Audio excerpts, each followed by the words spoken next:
Hello বন্ধুরা, আমি সবাইকে বলি অনেক অনেক ভালোবাসা রইল তোমাদের। তো আজকে আমরা গুয়াহাটি সোনাপুর চলে গেছি জুবিনগড়, যেখানে সমাধি দিয়েছে সেখানে। তো জুবিনদার সমাধিটা দেখতে এত সুন্দর হয়েছে, আরও বানাচ্ছে নতুন নতুন করে। তাই আমরা সবাই মিলে চলে যাচ্ছি। ভাটাপুরা রোড দেখো, কত লোক যাচ্ছে। এতদিন তো মোবাইলে টিভিতে দেখেছি, তা আমার মন চেয়েছিল যে কোনো দিন যদি আমি আসামে যাই, আমি অবশ্যই যাব আমি জুবিনদার সমাধিতে। তাই চলে গেছি।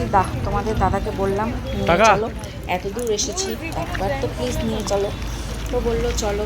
তো যাচ্ছি। দেখো রোদে রোদ, আর সত্যি যেরকম মোবাইলে দেখিয়েছে সেরকমই রয়েছে। এখানে অনেক ওনার স্মৃতি সব কিছু ধরে তুলেছে। জায়গায় জায়গায় ছোটো ছোটো এরকম ঘর বানিয়ে এখানে পুলিশ পাহারা দেয়। কত ট্রফি, কত ফটো, জিনিসগুলো বাজানোর, গিটার, সব কিছু রয়েছে এখানে। তো অনেক লোক এসেছে। তো এখানে অনেক লোক ডেইলি আসে বলে। আর এখানকার ফেমাস হচ্ছে আনারস খাওয়া। তো এখানে আসলেই আনারস খুব খুব মাত্রায় বিক্রি হয়। তা এই যে দেখো, ভিতরটা যাচ্ছি আমরা, চারদিকে খালি ওনারই ছবি, ওনারই পোস্টার।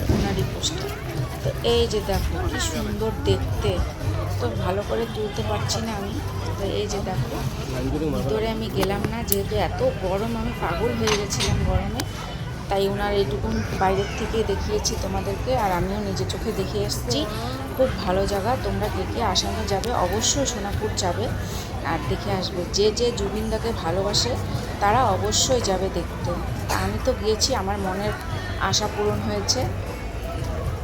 তো এই যে দেখো, জায়গায় জায়গায় সব ছোট ছোট ঘর, দেখতে কি সুন্দর না?